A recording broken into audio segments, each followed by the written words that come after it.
Muito bem, nesta manhã quero convidar-vos a voltar comigo até ao Sermão do Monte. Estamos agora no capítulo 7, quase no fim deste sermão. Ele tem um final típico das Escrituras, um final típico dos grandes pregadores da história, tanto de Israel como também da Igreja. Depois de um grande sermão, temos que fazer alguma coisa com aquilo que o Senhor Jesus acaba de dizer. Os versículos que vamos ter em conta nesta manhã são os versículos 13 e 14.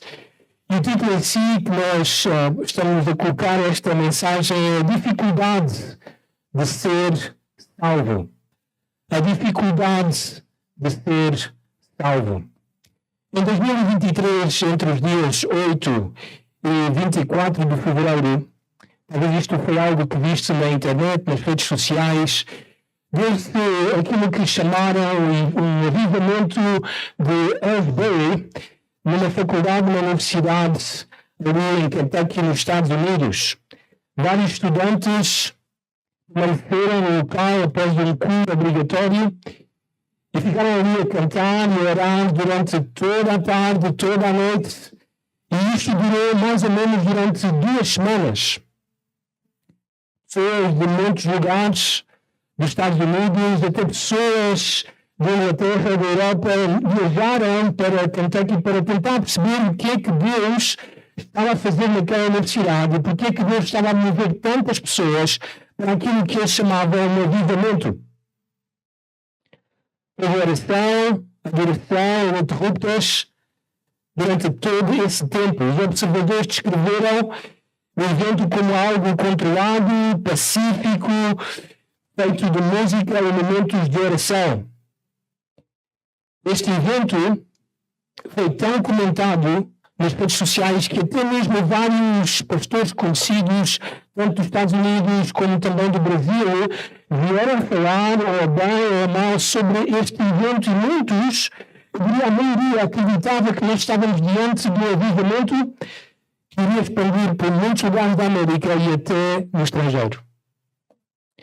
No entanto, alguns alarmes soaram depois de alguns dias ou algumas semanas deste suposto avivamento. De acordo com aqueles que atenderam nestas reuniões, não houve quase nada de pregação, não houve sequer pregação do Evangelho e nenhum chamado ao arrependimento.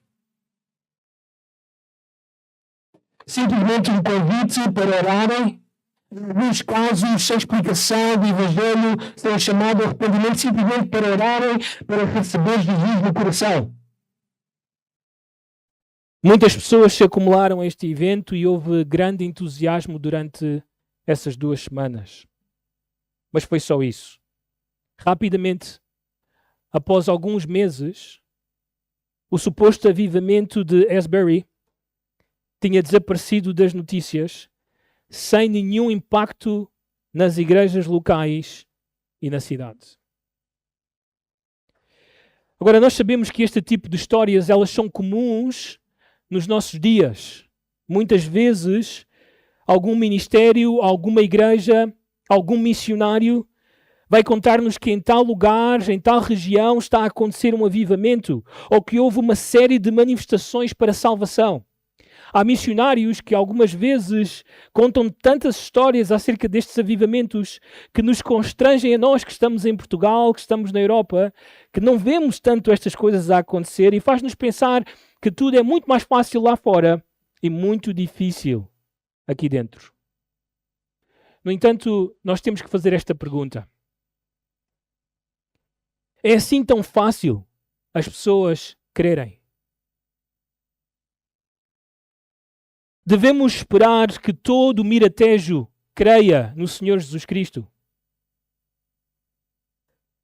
Devemos esperar que todo o Portugal se volte para Cristo? Talvez até podíamos perguntar de uma forma mais específica para nós mesmos. Será que toda a minha família se irá converter?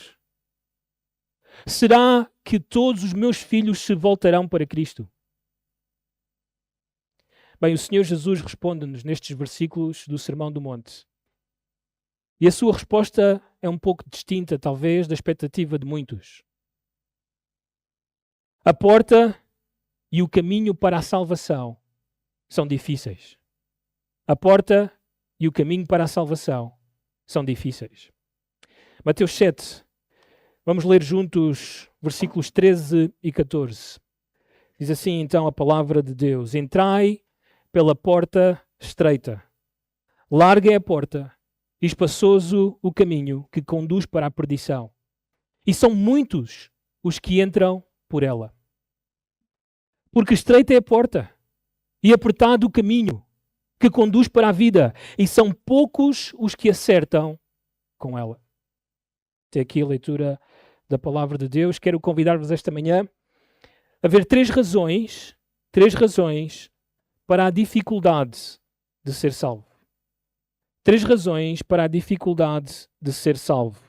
Primeira razão: porque a porta para a salvação é estreita. Porque a porta para a salvação é estreita. Notem outra vez nos versículos 13, o início do versículo 13 e também o versículo 14 diz: Entrai pela porta estreita. O versículo 14 expande o que Jesus está a dizer e diz: porque a estreita é a porta, e a parte final do texto diz: e são poucos os que acertam com ela. Então o texto começa com esta ordem: entrai pela porta estreita. É claro para nós, esta linguagem, provavelmente conhecemos bem este texto, mas é claro para nós dentro dos próprios versículos, por usar expressões como vida, como perdição, que o Senhor Jesus está a falar acerca da salvação, de ser salvo. Além disso, dentro do próprio Evangelho de Mateus, este verbo entrar muitas vezes surge como para entrar no reino, ou até mesmo para entrar na vida. É uma expressão que fala claramente do que significa ser salvo. Agora é inédito porque o Senhor Jesus, como Ele tem feito até aqui, Ele usa um imperativo, uma ordem, que é algo, vamos dizer assim, totalmente distinto daquilo que acontece muitas vezes na pregação do Evangelho dos nossos dias. Não é em si uma crítica, mas muitas vezes aquilo que ouvimos nos nossos dias é um convite para os pecadores. É até mesmo um pedido para os pecadores. Muitas vezes nós imploramos aos pecadores, nós rogamos aos pecadores para que eles venham a Cristo. Nós dizemos: nós vos convidamos a vir a Cristo. E não há nenhum problema com esta linguagem. Mas aquilo que muitas vezes não vemos nos nossos dias é aquilo que acontecia nos dias do Senhor Jesus. Uma ordem clara para a salvação, dizendo aos pecadores que ser salvo não deve ser uma opção para os pecadores. É uma ordem. Os pecadores serão julgados porque eles não cumprem a ordem, porque eles não obedecem à ordem do Senhor Jesus de entrar pela porta estreita. E muitas vezes nós deveríamos dizer isto aos pecadores, que eles são ordenados, como o apóstolo Paulo em Atenas, que Deus ordenou a todos que se arrependam. É uma ordem, um imperativo de Deus. No entanto, também é estranho que o Senhor, neste momento do seu sermão, quando ele levava-nos a pensar sobre o julgamento, ele falou sobre o julgamento severo, sobre o julgamento hipócrita, ele falou-nos acerca dos cães, falou-nos acerca também dos porcos, e nós íamos nesta linha de pensamento de que nós não devemos julgar as pessoas sem misericórdia, sem compaixão, que não devemos fazê-lo de forma hipócrita, sempre devemos olhar para nós mesmos, tratar dos nossos próprios pecados. Em seguida, ele leva-nos a ter este equilíbrio de que há momentos em que nós temos que descartar algumas pessoas porque são cães, porque são porcos, são pessoas que não vão aproveitar aquilo que é santo, não vão aproveitar as pérolas dos senhores. Ele mostra-nos que há um equilíbrio nisto e até convida-nos a orar sobre este assunto, a pedir, a buscar, a bater à porta de Deus sobre estas pessoas que nós já não conseguimos fazer nada por elas. Elas não aceitam o nosso julgamento piedoso, elas não aceitam aquilo que é santo, aquilo que são as pérolas, então oramos por elas e continuamos a ter este trato amável para com elas. No entanto, o Senhor muda de repente o discurso e Ele chama a todos a entrar. Bem, como é que nós podemos ver aqui uma conexão neste texto? Bem, acredito que temos algumas respostas. Em primeiro lugar, depois do Senhor Jesus dizer-nos que há pessoas que não nos querem ouvir, que há pessoas que vão agir como cães e como porcos e que até mesmo como cães vão nos morder, vão nos trazer algum tipo de dano. E também porque há pessoas que vão pisar as pérolas que nós lançamos para elas. E porque temos que pedir, temos que buscar e temos que bater à porta em oração para que o Senhor as salve. Então, quando o Senhor diz todas estas coisas, quando os ouvintes do sermão ouviram isto, para eles foi algo inédito. Estas próximas palavras do Senhor Jesus. Tem que se colocar nos pés desta audiência. São judeus. E como judeus têm esta expectativa de que nós somos filhos de Abraão. A nós nos pertence o reino. A nós foi-nos prometido todas estas bênçãos. No entanto, o Senhor deixa claro que até mesmo para eles, para esta audiência, a porta é o quê? Estreita. E o caminho é apertado. Que na verdade, não importa se tu és um filho de Abraão de forma étnica, se tens o mesmo sangue de Abraão. Na verdade, aplicando até mesmo à nossa congregação, não importa se tu és filho do pastor Mário, filho do pastor Jairo, filho de algum diácono, de alguma pessoa importante na igreja, ou filho de um crente, ou nasceste na Igreja Batista de Miratejo, nasceste num meio cristão. Não importa nada disso. A porta é estreita para todo o tipo de pessoas. Quando chega a este momento, então, só é possível chegar à salvação se atravessarmos a porta estreita. Ninguém nasce fisicamente desta forma, ninguém nasce salvo. Não importa se estás há muitos anos numa igreja evangélica, não importa se foste batizado, nada disso te dá o favor de Deus. Nada disso nos faz bem-aventurados e nada disso nos dá o seu reino. Precisamos de entrar pela porta estreita. Em terceiro lugar, ou em segundo lugar, o Senhor deixa-nos claro que, ao dizer isto a esta audiência, que a salvação é extremamente difícil. E digo isto porque estas pessoas tinham uma concepção da salvação por pertencerem à nação de Israel, por serem israelitas. Elas pensavam, nós vamos entrar na terra prometida, nós vamos entrar no reino que nos foi prometido, isto é tudo para nós. Mas não somente isso. Há um episódio no ministério do Senhor Jesus que nos mostra esta dificuldade da salvação. Mais tarde, no ministério do Senhor Jesus, um jovem rico aproximou-se do Senhor Jesus e perguntou-lhe o que posso fazer para ser salvo. E depois do Senhor Jesus dizer-lhe várias das expectativas divinas daquilo que devia acontecer para esta pessoa ser salva, este homem afastou-se triste porque as exigências divinas não correspondiam à sua expectativa. Ele afastou-se. Então Jesus voltou-se para os seus discípulos e Jesus disse: quão difícil é um rico entrar no reino dos céus. Incrível. Os discípulos ficaram espantados com esta afirmação do Senhor Jesus, porque na mente dos discípulos, não só todos os israelitas entrariam no reino, mas especialmente as pessoas ricas. Porque na concepção deles, as pessoas ricas eram aquelas que foram favorecidas por Deus, que tinham as bênçãos de Deus, que eram muito parecidos com Abraão, porque eram tão ricos como Abraão. No entanto, o Senhor deixou claro que aquele homem não cumpria aquilo que ele dizia cumprir, que eram os 10 mandamentos. Porque ele amava mais as riquezas do que amava a Deus, e ele amava mais as riquezas do que amava o seu próximo. Então a salvação para os discípulos tornou-se claro, é algo extremamente difícil. E esta foi então a pergunta seguinte dos discípulos: então, senhores, quem pode ser salvo? Eles entenderam, é difícil. Em terceiro lugar, Jesus faz aquilo que muitos profetas e líderes de Israel já fizeram em muitas das suas pregações. Depois de trazer ao povo mandamentos, ordens divinas, aquilo que o Senhor espera do povo de Deus, eles sempre terminaram com uma ordem, com um convite para que o povo escolhesse ou seguir a Deus ou seguir outra coisa qualquer. Por exemplo, Em Deuteronômio capítulo 30, quando Moisés prega a esta nova geração que vai entrar na terra prometida, esta é uma nova geração, todos os outros morreram no deserto por causa da incredulidade deles.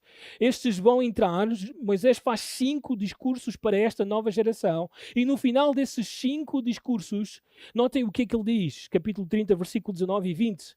Os céus e a terra tomo hoje por testemunhas contra ti, que te propus a vida e a morte, a bênção e a maldição. Escolhe, pois, a vida para que vivas, tu e a tua descendência, amando o Senhor teu Deus, dando ouvidos à sua voz e apegando-te a Ele, pois disto depende a tua vida e a tua longevidade, para que habites na terra que o Senhor, sob juramento, prometeu dar a teus pais, Abraão, Isaque e Jacó. Notem aqui no texto, como ele diz, escolhe, pois, a vida para que vivas, tu e a tua descendência, e explica que escolher a vida é amar o Senhor teu Deus. Bem, Josué, quando ele também prega a estes que já estão na terra prometida, que já conquistaram grande parte da terra prometida, Josué está no fim dos seus dias e este foi o seu último discurso. Então ele diz o seguinte, depois de chamar esta nova geração, os anciãos, todo Israel, a seguir a Javé. Ele termina com estas palavras bem conhecidas por nós. Josué capítulo 24, 14 e 15. Agora, pois, temei ao Senhor e serviu com integridade e com fidelidade. Vimos hoje isto na escola dominical Raízes da Fé, de como desde Abraão, quando Deus chamou Abraão em Ur dos Caldeus até aos dias de Josué, eles ainda conservavam idolatria, os deuses da além do Eufrates, de como eles também conservavam os deuses do Egito no meio deles. Incrível! Por isso, Josué começa com estas palavras: servi a Deus com fidelidade e integridade. Somente a Ele, verdadeiramente do vosso coração. Deitai fora os deuses aos quais serviram vossos pais, da além do Eufrates e no Egito, e servi ao Senhor. Porém, se vos parece mal servir ao Senhor, escolhei hoje a quem sirvais. Se aos deuses a quem serviram vossos pais que estão da além do Eufrates, ou aos deuses dos amorreus em cuja terra habitais. E depois esta frase que todos nós conhecemos: eu e a minha casa serviremos ao Senhor. Este era um padrão normal nas grandes pregações para Israel. Todos nós nos lembramos de Elias, de quando ele convocou todos os profetas de Baal, de Astarote, e também convocou o rei Acabe e todo o Israel para se encontrar com ele no Monte Carmelo. E ali então ele começa a falar a estas pessoas, e notem as palavras que ele usou. Em 1 Reis capítulo 18, versículo 21. Então Elias chegou a todo o povo e disse: até quando cocheareis entre dois pensamentos? Se o Senhor é Deus, seguiu. Se é Baal, seguiu. Porém, o povo nada lhe respondeu. E nós sabemos como terminou esta grande história na vida de Elias e do povo de Israel. Então Jesus está a fazer exatamente o mesmo aqui. Depois deste grande sermão, este é o momento em que os seus ouvintes precisam de tomar uma decisão. Esta é uma pregação sobre como posso ser salvo, como posso entrar no reino. Então Jesus ordena, chama-nos a obedecer. Entrai pela porta estreita. E é interessante porque o verbo que o Senhor usa aqui para o entrar, entrai, ele tem ou indica uma certa urgência. É algo que deve ser feito agora. É hoje. Não amanhã, não quando eu talvez pensar mais nas coisas espirituais, não quando talvez a vida não me vai bem e eu vou precisar de Deus para alguma coisa. Não, é agora. Não importa como estás, neste exato momento, agora é o dia da salvação, diz as Escrituras. E por fim, é importante observarmos que a porta, neste texto, tanto no versículo 13 como no versículo 14, vem antes do caminho. Há uma porta estreita com um caminho apertado. Há uma porta larga com um caminho espaçoso. A porta, como nós já vimos, indica o início ou a entrada na vida e no reino. Então isto significa que o caminho indica o estilo de vida daquele que entrou na vida e no reino. Entra pela porta estreita e fica a saber nesta manhã que o caminho que irás percorrer é um caminho apertado. Se não o queres, então fica a saber que tu estás na porta larga e que o caminho que vais percorrer é um caminho espaçoso. Estas são as palavras do Senhor. Logo, quando alguém aqui afirma que entrou pela porta estreita, está a dizer-nos então que ele está no caminho apertado. Ele diz-nos: eu entrei na vida. Eu entrei no reino. E isto é difícil. Mas também o caminho será difícil. No entanto, na mente dos ouvintes daquela época, quando o Senhor fala acerca desta porta estreita, é interessante, porque eles sabem exatamente o que o Senhor Jesus está a falar. Nos seus dias, nestas cidades antigas, era muito normal cada cidade, nas suas muralhas, ter algum tipo de entrada escondida que só os cidadãos daquela cidade conheciam.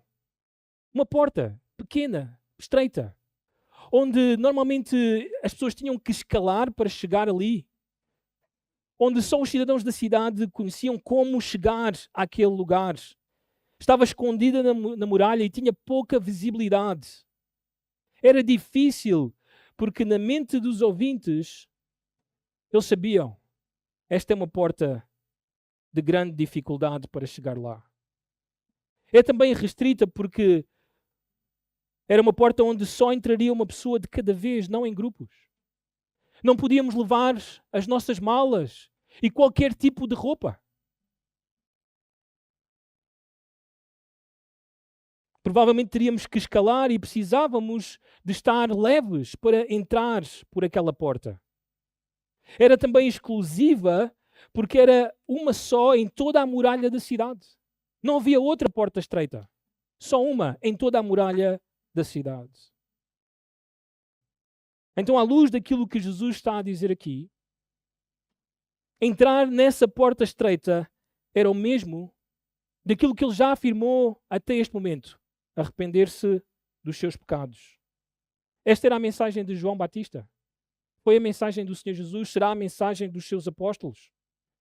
As pessoas devem perceber, em primeiro lugar, que para entrar nesta porta, elas estão numa situação de pecado diante de Deus. Elas são pecadoras. Elas têm pecado contra Deus e fazem-no desde o ventre das suas mães.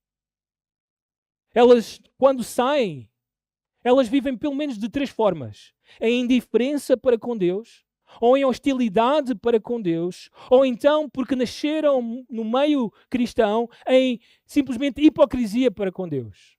Eu estou aqui, mas o meu coração não está aqui.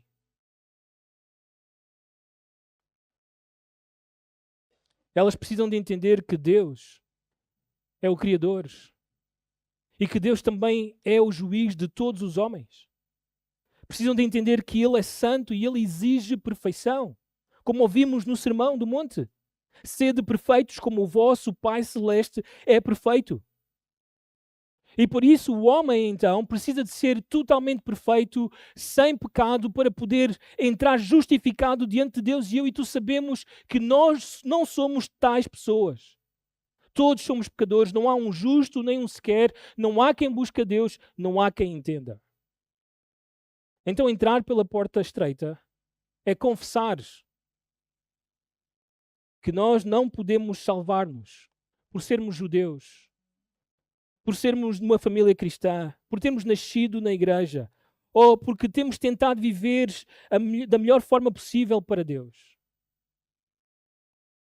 Entrar pela porta estreita é dizer que a justiça que eu tenho é igual à dos escribas e fariseus.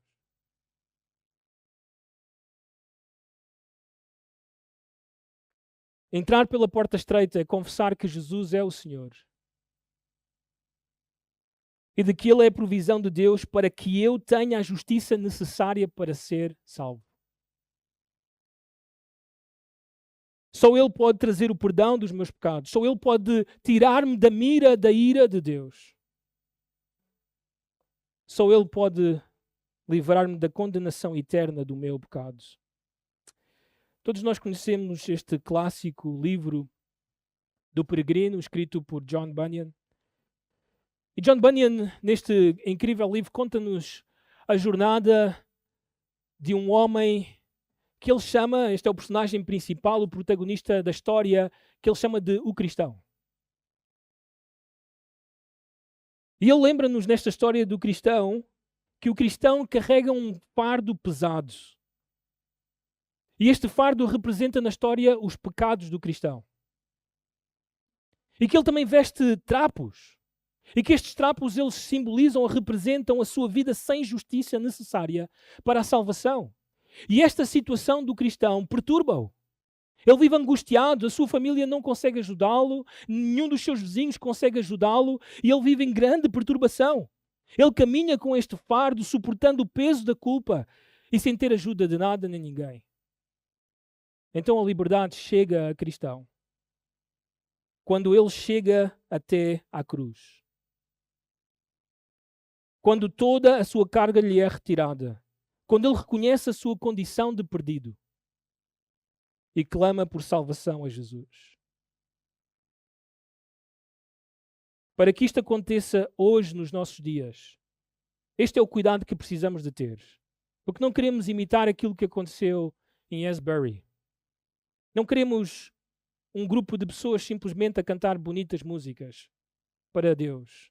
Não queremos simplesmente pessoas a fazer algumas orações. Embora todas essas coisas são boas. É bom louvar a Deus, é bom orar a Deus. O que nós queremos é aquilo que o Senhor Jesus afirma aqui. Pessoas que se arrependem dos seus pecados. Que confessam que são pecadoras. Que admitem a sua condição de perdidos. E que gritam, clamam a Jesus por salvação. É isso que significa entrar pela porta estreita. Agora é difícil. Eu diria até impossível aos homens. Porque o homem naturalmente não faz isto. O homem não quer fazer isto. O homem ama o seu pecado. O homem quer permanecer na sua miséria.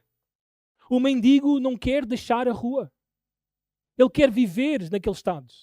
Não quer voltar-se para Deus. Esta é a condição do homem. Notem que este texto vem logo a seguir e tem uma relação com os cães e os porcos. Eles querem continuar ali. O cão quer continuar a comer aquela comida que não presta. Os porcos querem voltar à lama depois de serem lavados. Eles são este tipo de pessoas. Mas nós queremos isto para nós e para os nossos filhos. Que o Espírito Santo nos convença do pecado, da justiça e do juízo. Precisamos que o Espírito nos leve a lamentar dos nossos pecados. Por isso é que o Senhor Jesus dizia: arrepende-te dos teus pecados. É por isso que nós dizemos crer que Jesus é Deus e que Ele viveu a vida perfeita, a vida justa, e que Ele é o Cordeiro, como nós lemos nesta manhã, sem mancha, que foi morto. Que foi Ele quem carregou os teus pecados. Foi Ele quem sofreu a ira de Deus por ti e ressuscitou ao terceiro dia. A salvação é difícil. E a primeira razão é porque a porta é estreita. 3 razões para a dificuldade de ser salvo. Porque a porta da salvação, ou para a salvação, é estreita. Em segundo lugar, a segunda razão, porque o caminho para a vida é apertado. Porque o caminho para a vida é apertado. Versículo 14, no meio do texto diz: e apertado o caminho que conduz para a vida. A porta estreita é então a salvação do crente. O caminho apertado é a vida cristã daquele que foi salvo.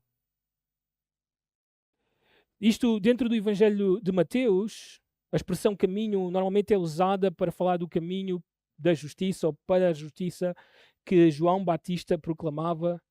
É também usada pelos herodianos quando experimentavam o Senhor Jesus e eles dizem que Jesus ensina o caminho de Deus que é de acordo com a verdade.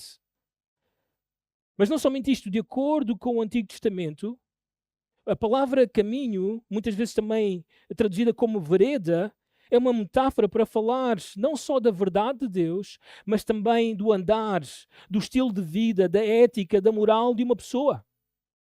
Fala de alguém também que tem uma vida obediente a Deus. Isto, por exemplo, foi o que Deus disse a Josué.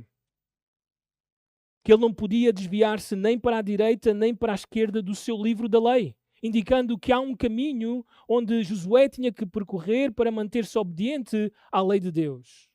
Por exemplo, o autor de 2 Reis, capítulo 22, versículo 2, ele fala acerca de Josias. E ele diz-nos o seguinte acerca de Josias: fez ele o que era reto perante o Senhor, andou em todo o caminho de Davi seu pai, não se desviou nem para a direita, nem para a esquerda. O livro de Provérbios oferece várias descrições deste caminho de justiça. Provérbios capítulo 4, versículo 18: mas a vereda dos justos, ou o caminho dos justos, é como a luz da aurora que vai brilhando mais e mais até ser dia perfeito.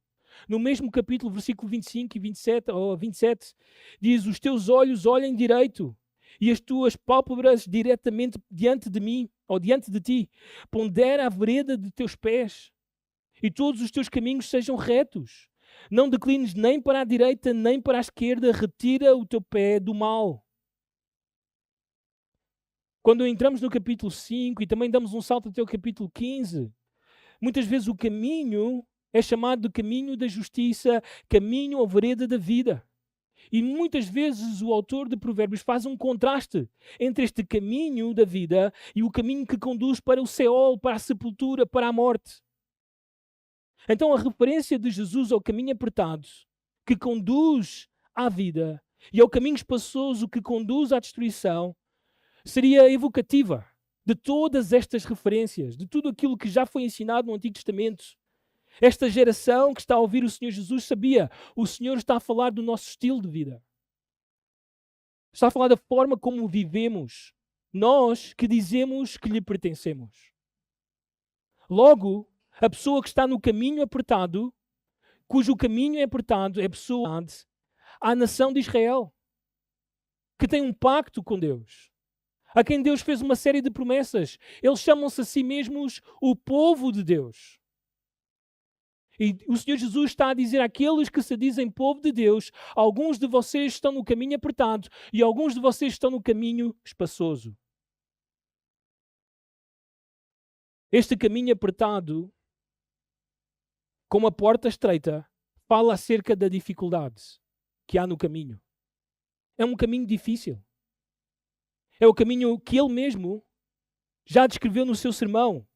O justo, e notem esta dificuldade para o crente, é aquele que atravessou a porta e que terá que ser sal e luz para este mundo.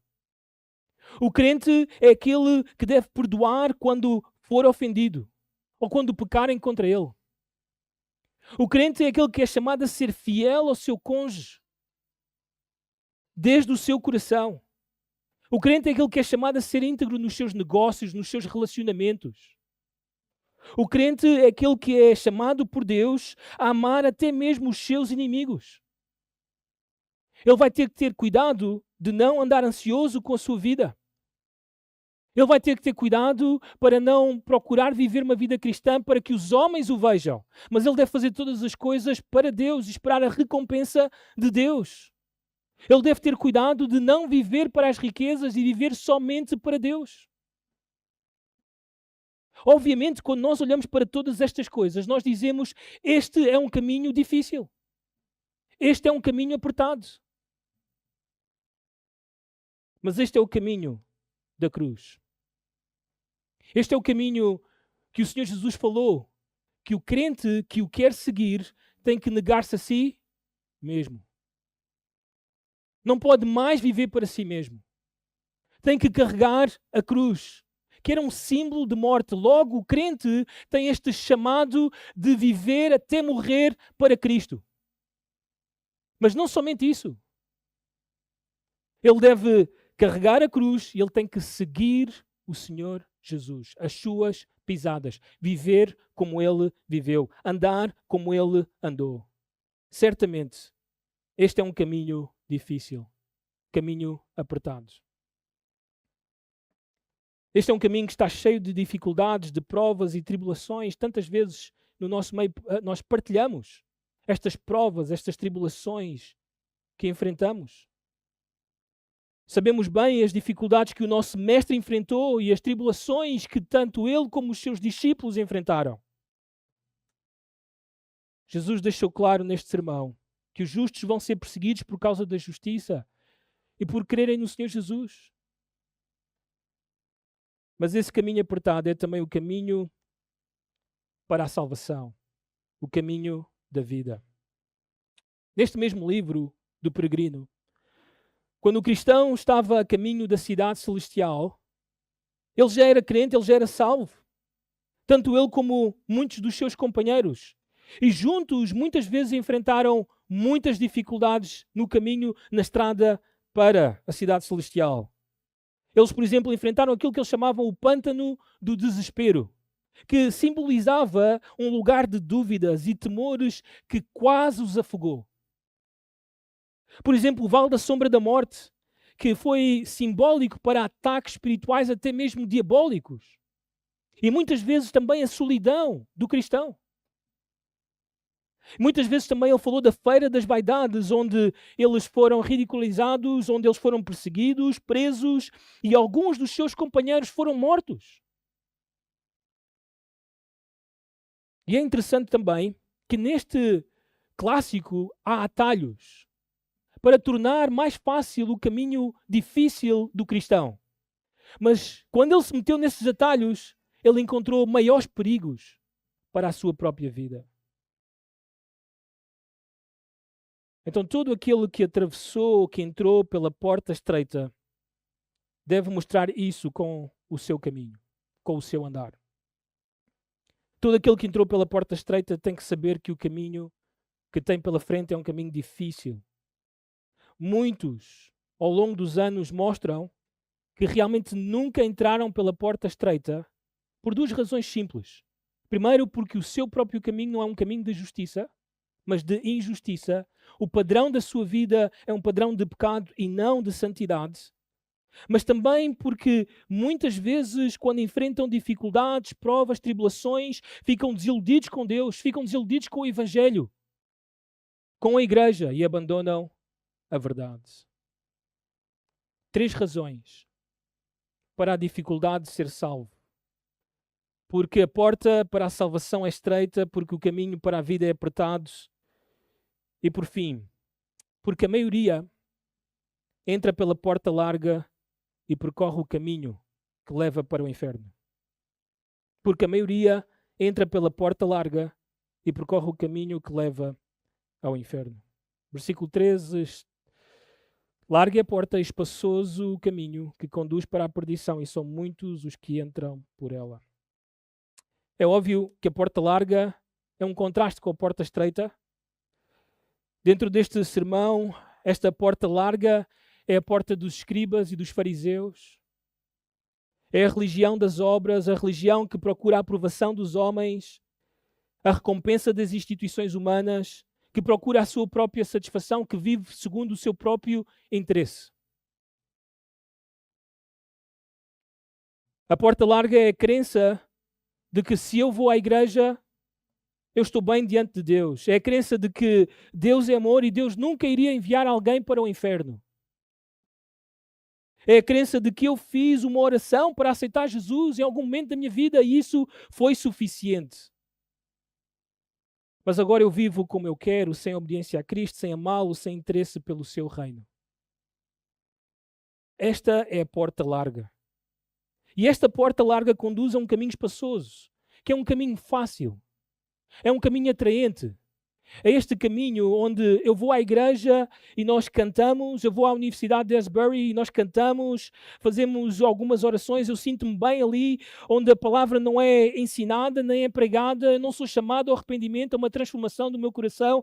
Tudo é muito mais fácil. É também inclusivo, onde eu posso entrar como eu estou e posso sair como eu estou. Não importa. Os ouvintes deste sermão entenderiam este caminho à luz também do Antigo Testamento, em Provérbios 4. Este caminho é chamado o caminho dos perversos, caminho dos maus, caminho dos ímpios. Em Provérbios 5 confirma que o caminho dos ímpios conduz à destruição, quando fala da mulher adúltera. E tudo isto é expresso por Salomão ao seu filho, que vive num contexto onde existe um povo que fez uma aliança com Deus.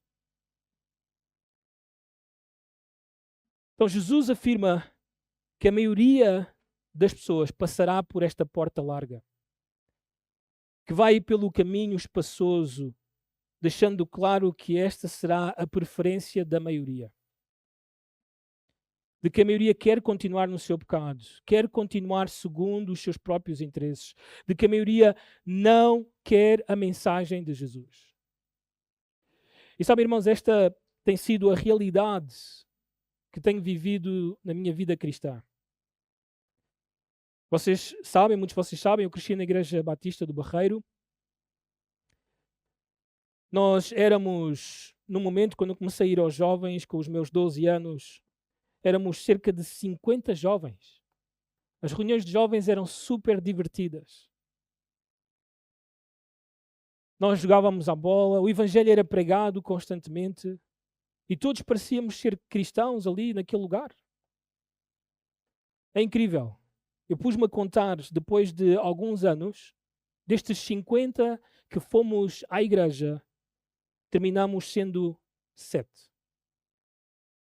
7. Na Argentina, na igreja em Tessei, éramos também uns 50 jovens à sexta-feira à noite. Lindas reuniões, palavra explicada, ensinada. Discipulados que ocorriam uns atrás dos outros, depois de alguns anos. Terminaram sendo uns 20 fiéis a Deus. Aqui no Miratejo, muitos de vocês, pais que estão aqui presentes, sabem isto. Reuniões de 35, 40 jovens. Sextas-feiras à noite. Terminamos uns 10. Sempre foi uma minoria. Sempre foram uns poucos. Porque a maioria sempre irá entrar pela porta larga e andar pelo caminho espaçoso. Agora, o Senhor Jesus diz isto aos seus discípulos dentro deste contexto. Isto é muito importante. Porque eles acabam de ouvir que alguns de Israel vão rejeitar a mensagem. Isto provavelmente é um choque para eles. Então o Senhor Jesus, lendo as mentes, lendo os pensamentos, rapidamente começa a esclarecer a estes homens, aos seus discípulos, que o caminho para a salvação, que a porta pela qual nós seremos salvos, ela é estreita e são poucos os que acertam. Isto diz-nos da realidade, daquilo que devemos esperar, mas também atenção, pais, atenção, igreja. Por causa disso, nós não devemos diluir a mensagem do Evangelho. Não devemos simplificá-la para que todos entrem, quando não estão a entrar realmente pela porta estreita. Não há mudança nos seus corações, não há mudança nas suas mentes, não há mudança nas suas vontades, continuam a viver para si mesmos, continuam a viver para os seus pecados. Deus, Jesus, a igreja é só um amuleto para eles. Eles não vivem para Deus, não amam a Deus, não amam a sua palavra, não querem viver segundo a palavra e por isso nós continuamos a dizer o Evangelho e continuamos a lembrar que é difícil. A não ser que o próprio Deus, a não ser que o próprio Espírito fale ao coração, ilumine este coração cheio de trevas, que grite no coração do pecador, haja luz, até esse momento o descrente não pode voltar-se para Deus. Ele não quer fazê-lo. Porque ele ama. O pecado para ele é precioso. Ele quer viver ali. Ou não te lembras da tua própria situação, quando o Evangelho entrou nos teus ouvidos e baixou ao teu coração e rompeu o teu amor pelo teu pecado? Por isso nós pregamos até vermos isto uns nos outros. Até vermos que nós estamos a desligar-nos do pecado e que amamos mais a Deus, amamos mais a fé, amamos mais a igreja, amamos mais as Escrituras. Não fiquem contentes com uma mera profissão de oração, de crer no Senhor Jesus. Vejam com os vossos próprios olhos como o Senhor irá explicar à frente os frutos, as obras. Cuidado! Pais, cuidado quando os vossos filhos simplesmente dizem Senhor, Senhor, mas não fazem aquilo que Jesus ordena.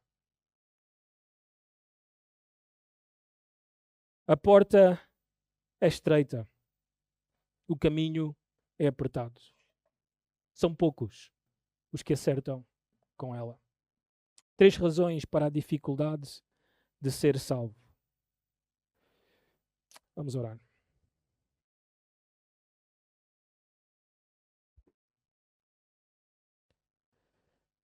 Senhores, a salvação vem de Ti. Tu podes certamente virar Portugal para Ti. Tu podes certamente, Senhor, voltar Miratejo para Ti. Tu fizeste toda uma cidade de Nínive voltar-se para Ti, Senhor. Tu produziste grandes avivamentos ao longo da história. E Tu fizeste quando os Teus servos oraram, se levantaram e pregaram a Tua palavra, e o Teu Santo Espírito agiu nos corações, trazendo arrependimento e uma transformação de vida. Mas, senhores, estas coisas aconteceram em tão poucos lugares no mundo, em tão poucos momentos.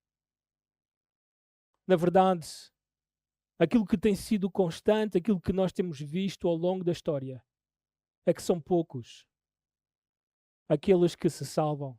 São poucos aqueles que permanecem fiéis a Ti. São poucos aqueles, Senhor, que Te amam.